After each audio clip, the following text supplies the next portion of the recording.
motor niya naging mason na. Wala rin kasi may makitang mason okay na siguro kung ako na lang. Di bali magbago, ibang malagay umusad pa unti-unti. Kailangan kasi waterproofing na rin to para pag pininturahan namin yung loob ala nang iisip pa palatadahin sa labas. At inuna ko ang balibagan yung taas at masyadong makapal yun, malalim.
Yan parang totoo.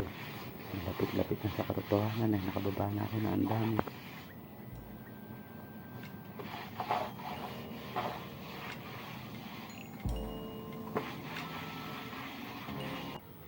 At ito na nga nung natuyo, na flexible na natin siya, 3 mano. Diba? Parang gawa rin na may isip. Kamusta naman ang maghapon? Nakaraos naman ba? Shout out! Papatayo tayo ng duktukan kisame. Palatadaan muna natin to para mapinturahan natin. Patayo halo nautal ba niya ay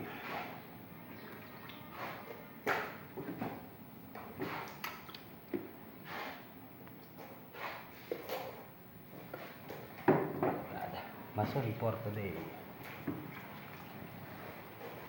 Baka mason yun. Yun, napasadaan din. Dito tayo sa loob lilihain na lang bukas.